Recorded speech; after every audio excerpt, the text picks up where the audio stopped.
What's going on? This is Ryan with Automatic Comics, and up next, we are going to be talking about some big record sales that just happened. But this is one of the things with comic collecting. There are records for what you'd call kind of like the standard book. And then there are records for other reasons. There can be something significant about that book that causes it to sell for more. And I think I got a lot of questions about this when these books were selling. A lot of people were messaging me, and so I thought I would bring this up and talk about a few different examples of where you might see these records, but it doesn't actually mean that the overall price of that book has changed. That there's, say, a new baseline value for that book. But let's get into these. We'll talk about a few examples because I mean these are some pretty cool books, and these are some big numbers, but they don't really mean that that is now the new value for that book. Let's get into this.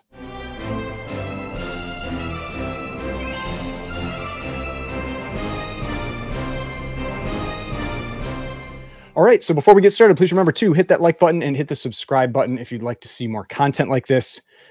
So what I am talking about here started, well, I got a number of DMs, kind of about these sales when they were happening as well. And we're going to talk about, like I said, some other examples too. But there was also a post on a Facebook group that I'm part of that brought this up as well. And so I'll show that post. And here it's this post in the Golden Age Comics group where it says, besides Heritage having a better picture, is a 7.5 white pages that much better than a 6.5 white pages on eBay that you would pay almost twice as much, or is Heritage Auctions the place to sell? I just thought that was a high price considering a 6.5 for 2K on eBay doesn't move. So we had the 7.5 here of the Shock Suspense Stories number 12 that sold for $3,840. On eBay, there is a 6.5 for like $2,000. And so the question is this just, the excitement of the auctions and got people bidding, that kind of thing over on Heritage? And maybe I've definitely seen cases where books sell for more on Heritage than they are available readily on eBay. And sometimes just people don't check multiple places. People don't want to deal with buying on eBay. There's various reasons for that, but that's not really the case here.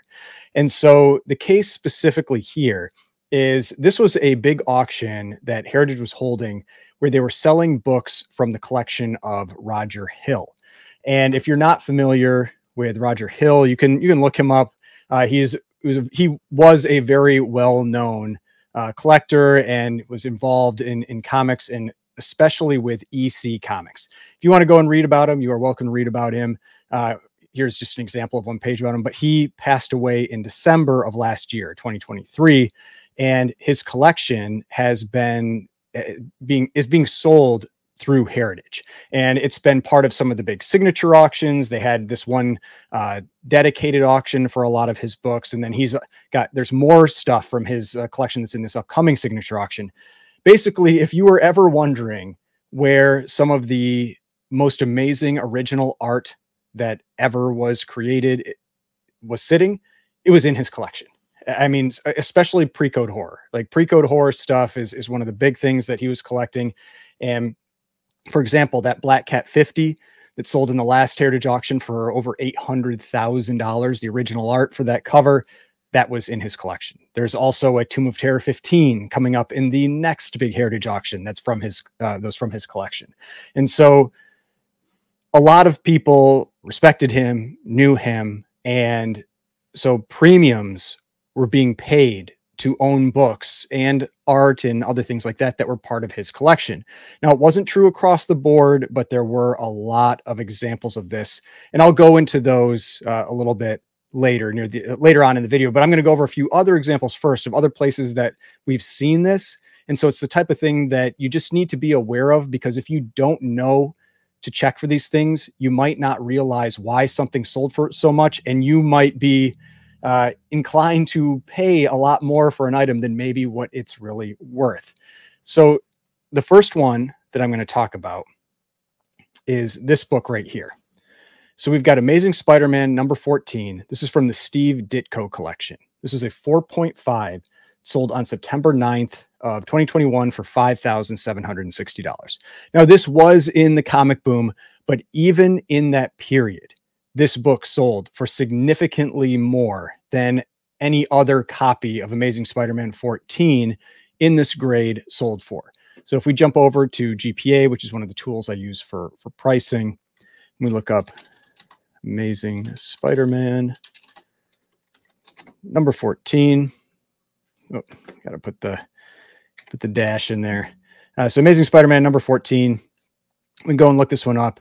At least in this case, GPA made a note that this was from the Steve Ditko collection. So you can see here, we've got this 4.5. It says Steve Ditko collection. So it's got its own line here, but that's not always the case. I have also seen cases where you'll have the book not identified as the Steve Ditko collection, and it's just in line with the other grades. And someone might think like, oh, that's what this book is worth. But when in reality, it sold for a huge premium because it was a book owned by Steve Ditko.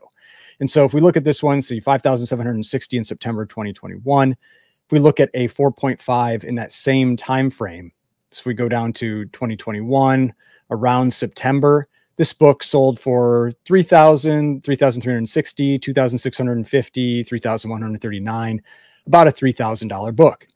So this specific copy sold for about twice what its standard value would be at that time. And that's someone paying a big premium for this book owned by Steve Ditko. And you saw this across the board with these books. I remember when these came up for sale. I don't think they originally came up for sale on Heritage. I think they were on, it was maybe Hakes or somewhere else. But I remember seeing those books and they were just going for huge numbers. And so big premiums were paid for that specific reason. That didn't mean that this book in a 4.5 is now worth 5,760. But if you didn't realize why that was selling for that, and you just went and looked at prior sales numbers, and it had been right around when that sold, you might go, oh, wow, like this book just jumped in price. And you go and grab one, say on eBay, that's listed for half as much, or maybe it's listed at 3,500. And you go, but I'm still getting a deal because this one just sold for 5,760. But in reality, you're not. So important to understand that there are cases like that based on who owned the book. Now, another one where you will often see this is pedigrees. Now, not every pedigree gets a big premium for its sales price. Silver Age pedigrees tend to get lower premiums than Golden Age pedigrees. Same thing with Bronze Age pedigrees. But Golden Age pedigrees tend to get the biggest premiums. But even within Golden Age pedigrees, there are tiers. There are certain ones that sell for significantly more than others. The most that I have seen, the pedigree that gets the biggest premium is the Okajima pedigree. If you've watched my channel before, you know that I have talked about this pedigree quite a bit. I have owned 3 different books from this pedigree. I have one right now that is part of my PC. It's one of my keeper books, and I have no intention of selling that book. And if you're not familiar with the Okajima pedigree, what it is it was a brother and sister. There's some new details that came out in a YouTube video relatively recently. But it was a brother and sister that were at one of the Japanese internment camps in the US during World War II. And they collected comics during that time period, also collected afterwards. I believe they think afterwards was largely the brother. But while they were in this Japanese internment camp, they were collecting comics, and the books, especially that are from that time period when they were in that camp, they're also referred to as camp copies, have a huge, huge premium. And one of those books just sold on eBay this last weekend. And so that book is Blue Beetle number 26. And so this is you can see here, Okajima pedigree. It's got the gold label. This book sold for $2,900 in a 1.8. So that's the thing with this pedigree. And it's not all pedigrees that fall into this category, but definitely with this pedigree, condition hardly matters at all. The book is valuable for being a camp copy. And so in this case, this one's from 1943. So it's during World War II. And so huge premium paid for this book. And I'll show you what I mean by that. This in a 1.8 is actually now the record ever for this book. And it does not mean that Blue Beetle number 26 is now a multi-thousand-dollar book, even in low grade, it means that this specific copy is a multi-thousand-dollar book in low grade. So we'll jump over to GPA again. We'll go Blue Beetle number 26, because this has already been pulled into GPA, and so you can see what I'm talking about. And so here are all the sales for this book. You can see a 5.5 sold in September of last year for $372. A 5.0 sold for $300. The Pennsylvania Pedigree sold in 2018 for $1,076. So this is what I'm talking about, that this pedigree, especially during this time period, $2,900 for a low grade book. You aren't buying really the book. You're buying the story that goes, the history with that book for that collector. And so that is why these sell for such a huge premium. And any chance I get to show mine, I'm going to show mine too. I also have a camp copy that I picked up last year, or maybe the year before, but I picked this book up from Prince of Cheese on Instagram. And this is Wow Comics number 29. You can see it has the writing on here from the store that they picked it up from in the internment camp. And this is, this Mary Marvel cover, and just like a beautiful black cover. It definitely hasn't been pressed or anything, but it's not something I'm going to do. Like, the grade doesn't matter for this book. I'd rather actually have it in its original state. The grade doesn't matter for this book. What matters is that this is an Okajima. You can see it up there. That this is an Okajima pedigree copy. And so it, like, during World War II, I mean, this is from 1944. So that's what makes this, this specific book so valuable, so important to me, is that having that, that story that goes behind it. But I just wanted to point that out as well, that because I remember when I first got back into buying comics, I got thrown off by an Okajima price on a book. It was a book that didn't sell very often. I saw this Okajima price for this huge number for like a 5.0 on some random book. I think it was like a Boy Comics or something like that. And I was like, oh man, like, this book is really valuable. And then it was not. And so that type of thing is very important to understand, that there are certain traits for books, like history that goes with certain books, like pedigrees, that can add huge amounts of value. And this is one of those. So that's that one. The last thing we're going to talk about here is this Roger Hill collection, because there were a number of really big sales for EC books that sold well outside what you would normally expect that book to sell for. And that's what I was having people message me about, where they're saying like, oh, you think this price is like a real price? And my answer was just no. Like, that's not the new baseline price for this book. That's the price for that specific book. And so the first one that we were talking about was this Shock Suspense Stories number 12, a 7.5. I mean, yeah, it's a great looking copy, but when we jump over to GPA and we look at Shock number 12, now this one isn't super out of line. I would say it's a little bit, but not extremely out of line like we saw with a few other sales. But here's that 7.5. Sold for $3,840. I mean, we had an 8.5 go for $3,960, but we had a 9.0 go for $4,000. Then here we have a 6.5 that last sale for $1,200. And so part of the reason that this book sold for so much is that if you look at the census, you can see the big drop in graded copies exactly at a 7.5. You can see here, it's basically like a distribution of the grades. And you can see a lot of copies in the 3.5 to 6.0 range, even into the 7.0 range. And then it starts dropping down to 6, 1, 5, 2, 1, 3. And I guarantee almost all these ones at the top are probably Gaines file copies.